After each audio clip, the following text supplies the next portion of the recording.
नमस्कार साथियों, हिंदी स्टेनो बढ़ोत वाले चैनल में आपका हार्दिक स्वागत है।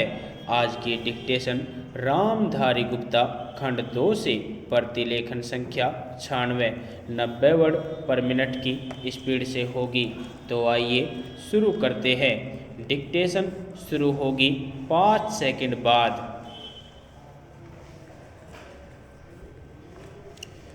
स्टार्ट।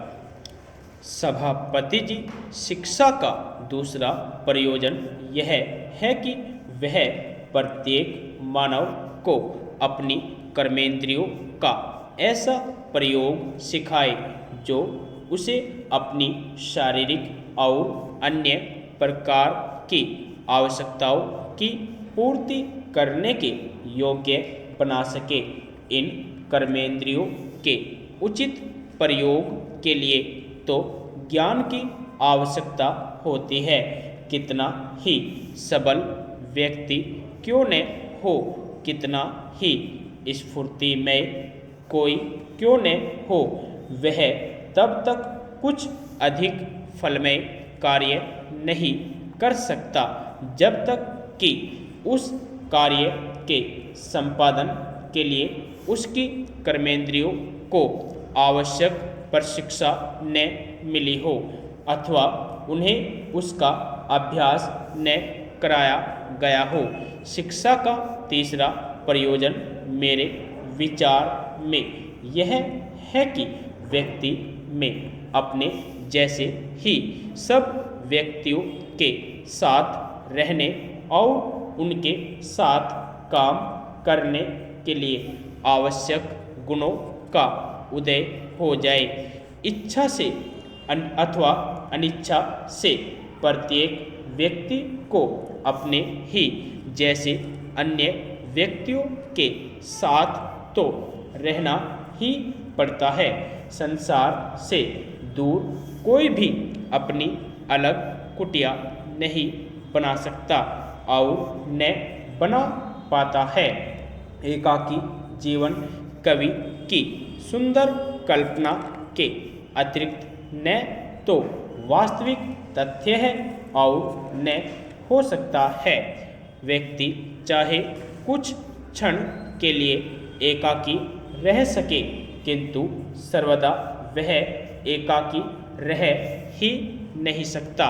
अतः जब सामूहिक जीवन मानव जीवन का अनिवार्य तथ्य है, तब यह आवश्यक है कि प्रत्येक व्यक्ति को साथ रहने की कला आ जाए।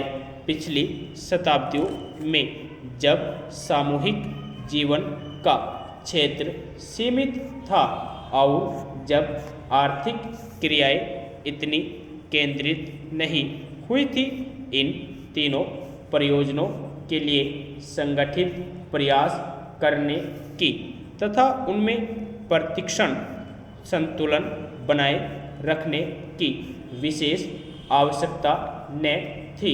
किंतु आज तो सामूहिक जीवन का क्षेत्र भूमंडल व्यापी है और आर्थिक क्रियाओं का सीमांतरिक संकेंद्रण हो गया है।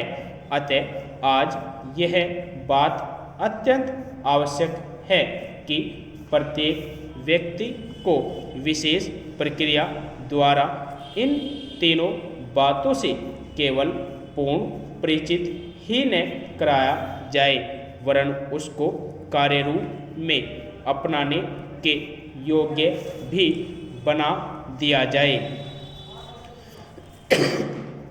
अतः पिछली कुछ शताब्दियों में सारे जगत के लोगों को अतीत से दाएं में मिली शिक्षा व्यवस्था में मूलभूत परिवर्तन की आवश्यकता का अनुभव होता रहा है और विभिन्न देशों में विभिन्न प्रकार के परिवर्तन होते भी रहे हैं।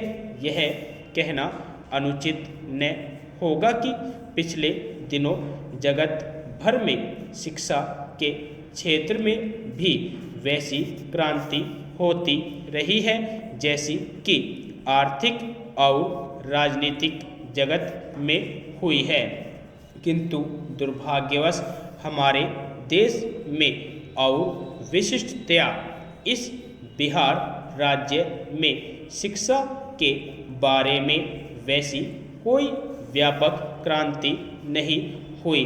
इस दिशा में लोगों का ध्यान तो गया है, किंतु कार्य क्षेत्र में उसका अभी कोई उल्लेखनीय फल दिखाई नहीं पड़ता।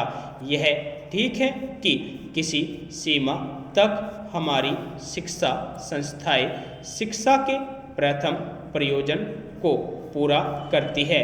इन संस्थाओं के सदस्यों को पिछली पीढ़ियों की संचित अनुभूति से किसी सीमा तक परिचित अवश्य कराया जाता है, किंतु यह परिचय कराने का जो उद्देश्य है, अर्थात विवेक या विचार बुद्धि को सजग, सक्षम और सामर्थ्यवान बनाना, वह पूरा नहीं हो रहा है। यदि आपको डिक्टेशन अच्छी लगी हो तो हमारे चैनल को सब्सक्राइब करें तथा वीडियो को लाइक व शेयर भी करें। धन्यवाद।